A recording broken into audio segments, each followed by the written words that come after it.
Sports. I'm Quentin Corpuel. That's Adeen Rao. Mizzou starting 2-0 for the second consecutive season, pitching another shutout victory, this time 38-0 over the Bulls of Buffalo. Adeen, the story of tonight, one of the many stories of tonight, was the defense. Again, the only FBS Division I team to open the season with two consecutive shutouts. Adeen, I'll let you explain the stat that you found in full, the one that you were sitting on for a very long time up here in the press box. But Adeen, there was a lot to like tonight about the defense. What specifically did you like? Yeah, I thought that obviously with the statistic, hasn't happened since Don Foro's first season. I just want to throw that out there because I would have absolutely exploded if Buffalo got a field goal there at the end. But one thing that I loved from the defense that I actually touched on last time against Murray State, that they did again tonight, that I thought was amazing because they actually had to do it against a more polished, mobile quarterback in CJ Agbana, was the amazing ability of everybody on the team, defensive line, linebackers, and the secondary, of just hounding runners when it comes to, wide receivers after the catch, running backs, closing gaps, especially in the second half, and quarterback, obviously a very mobile quarterback being held to like 19 yards on 8 carries is absolutely impressive, and there's a lot to build on from that. And it's kind of a preview to what they're going to be seeing next week, especially because there's a lot of mobile quarterbacks coming up. There's two very mobile quarterbacks coming up on the schedule. Not to look ahead too much, obviously, but one thing I also really liked was the defensive line and the pressure they got on Agbana itself really, made him uncomfortable tonight. He was 6 of 20 with 55 yards and an interception. Doesn't really get any better for the defense and worse for the quarterback as far as statistics go. Additionally, I just have to say that as a whole, what a job for Corey Platoon so far this year. That was a huge question mark from this team going into this year, is what are we going to see from the defense? And a lot of people automatically assume that questions leads to, low expectations. But man, has he ramped that up in these 2 weeks here ahead of some very important games. So, that's what I love from the defense tonight. What about you, Quentin? Obviously, the offense. What did you see from the offense tonight? Obviously, some penalties to clean up there. But what did you see from the offense? What do you like from them? Yeah, slow start, leading 3-0 after the first quarter. Just couldn't really find a rhythm through the air or on the ground.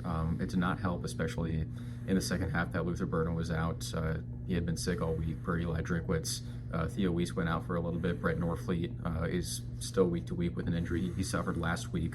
But even with Burden out, and even with Weiss missing a little bit of time, I didn't think they missed a beat once they found a rhythm, especially in that second quarter, where they put up 21 points on the board after, again, a sluggish start in the first. I thought Brady Cook looked a lot more comfortable this week.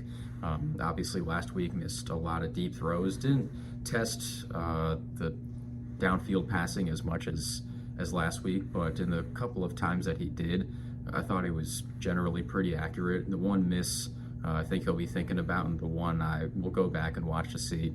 He missed Tyler Stevens in the back right corner of the end zone a little bit later in the game, and he looked open. I'll have to go back and watch that one again, but that was more of a nitpick. He was very efficient tonight, had a stretch of, I think, 10 straight completions at some point in the game. And I generally thought he played better than he did last week, and then obviously the rushing touchdown.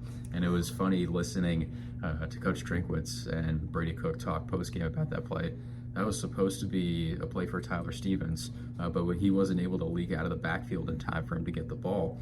And so Cook audibled on the fly, did it himself, and almost did a full revolution into the end zone. I thought that was pretty impressive, and our photographer, Cal Tobias, got a pretty sweet photo of it that is already on the website, I believe. It has been all over social media. The gamer. So very impressed with Brady Cook tonight. The offensive line, I think, was the biggest problem area on either side of the ball. If you want to include special teams, Blake Craig was 1 of 3 tonight. Not awesome, but the first one he drilled was from 51 yards, so distance is not lacking, especially even on those last 2 kicks that he missed. He had the distance. Yeah. The offensive line committing 10 penalties tonight, It was like 8 out of the 10. It was most of the 10 penalties were on the offensive line. A lot of holding calls, one on Mitch Walters, who was starting in place of Cameron Johnson, who got hurt at practice earlier this week. That one negating a touchdown from Nate Noel. Yeah. And it's funny because I thought our buddy Jonathan Litzkin actually noted this to me after the game. Mizzou's running a lot of plays to the right side. On that right side, it's Connor Tollison. It's, well, formerly Cameron Johnson, but now tonight Mitch Walters, who's in his 5th year, and Armand Membu. That's a continuous three. They've been together, they've played together for a long time, as opposed to Marcus Bryant and Caden Green on the left side. And it's interesting how Marcus Bryant and Caden Green, as we've talked about ad nauseum, as you all have probably read and heard and listened to ad nauseum, those are probably two of the best players Mizzou could have gotten in the portal to replace Javon Foster and Xavier Delgado at left tackle and left guard respectively.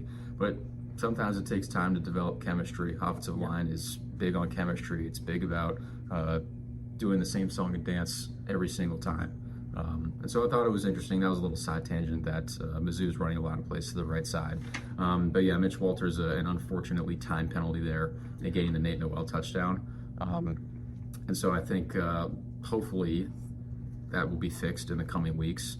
But thankfully with this relatively easy early scheduling, they're able to iron those things out. So when a team like Boston College next week, a team like Vanderbilt, even though these teams are supposed to be on the quote-unquote easier end of Mizzou's schedule, they've proven the last couple of weeks that they could put up a pretty good fight against teams that were supposed to beat them. And so I think ironing out tightening the loose screws tonight and last week as well, I think is going to prove to be very valuable in those big time games later in the season, even as soon as next week. But yeah, I liked how the offense rebounded after a sluggish first quarter.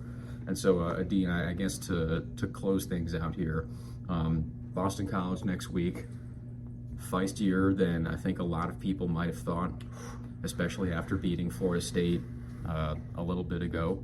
Who knows how good or bad Florida State is going to be, but they beat a team that many thought they would lose to. Right. And so, Adeen, when you're looking at the game next week, Saturday at 11:45 in the morning here at Farrell, what are some things you're going to be looking out for? Yeah, just wanted to touch up on one thing as well with regards to the offense as a whole. I thought with regards to the offensive line as a whole, I think one thing we're really seeing in college football is like the whole mantra of, the amount of, you replace a certain amount of parts in your car, and there's a certain amount that you just can't keep replacing, or else the car's not going to run. It's all about chemistry in college football.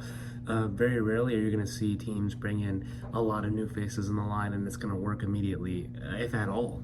So, very interesting thing actually that was brought up about how the plays are going to the right side a lot. It's true. It's very noticeable actually, now that I think about it. And with regards to Boston College, next week got a way more polished quarterback as far as Thomas Castellanos goes. He is, I'm obviously in my, an ACC fan through and through growing up, and got to watch him last year and thought he was he's a really excellent ad for Boston College. They have lots of, creativity on the offensive side of the ball that is allowed to them because of having a guy like that in there as a signal caller. Obviously Florida State had a tough time going up against them, and whether you like it or not, Florida State's got a pretty good coaching staff and pretty good, defensive talent back there, albeit are they doing well right now? Not really. First team you lose to, losing to Syracuse this week, not exactly going to be the best letter of recommendation. But as far as what Mizzou can do, it's the adjustments at halftime, I think, have been the huge thing for me. They talked about it today at the presser, especially Marvin Burks talked about how at halftime, one of the biggest emphasis for them was closing gaps better in the second half, and they did an absolutely excellent job of that. So one of the more important things is not only how can Mizzou start next game, because they're going to need a better start on offense. They cannot put out the start that they put on offense today and expect to have an easy going against Boston College. They might find themselves down by a good amount, kind of like how Florida State was, which kind of put them in a hole in their game against Boston College. I think that's a team you don't want to find yourself down to. They have a very hard-working defense that our offense, the Mizzou offense, is going to have a tough time, cracking. But this team certainly has the talent to do it. And, obviously a lot depends on health. Obviously, Luther Burden had an illness today. You have Brent North week to week. Cameron Johnson with a little bit of a bang in this week. So if they can go into that game healthy, it's gonna be quite the game, and obviously a game I thought was worthy of college game day, but fortunately not going to happen. But Hey, it went to Columbia. It did go to a Columbia. Just one about 14 hours away by car without stopping. Yes. Unfortunate, but, have to think that there's games down the line this season that will 100% warrant the crew coming down to Furrow, if that's what you're really thinking about now. But, just want to pass it off to you, Quentin, to finish off. Any final thoughts for you and any things you want to say about Boston College? Well, I thought one thing that I was interested to see tonight, CJ Agbana, the last time he was at Furrow was with SEMO in 2021. He struggled a little bit over the air, went 7 of 14 for 53 yards. But on the ground, he excelled, 12 carries for 96 yards. And although Mizzou ended up winning that game 59-28, Agbana ran wild, and he was super efficient with his carries. I was curious to see how Mizzou was going to handle that tonight, especially because over the past couple of seasons, especially last year, they had struggled a little bit against elite running quarterbacks, namely Jaden Daniels. That's an outlier because he was the Heisman Trophy winner and the second overall pick in the following year's NFL draft. But not letting CJ Agbana break contain, not letting him ad-lib effectively. I was curious to see how Mizzou was going to handle that tonight, especially because Buffalo really likes doing a lot of zone reads, basically forcing defensive ends to make a decision on who they want to cover. And luckily for Mizzou, they got out to a pretty big lead by halftime to where Buffalo couldn't really run the read option anymore. But in the first few drives when Agbana was running the most he had all night, at least in terms of design runs, there was very little, if any, room for him to operate. And even when Buffalo was forced to pass a lot, especially in the second half, Agbana wasn't really able to escape and pick up chunk yardage on the ground. There were very few avenues for him to traverse. It was funny, Drake, what's called it Sack Avenue tonight. Yeah. So I guess along death row defense, if you take a right at the stoplight, there's Sack Avenue, which I think is a pretty sweet nickname. Yeah. But I think you've got to be pleased. It was a complete game, especially on a day where so many teams who were favored to beat a team, whether it be, I'm losing count, really. Today was a crazy day of college football.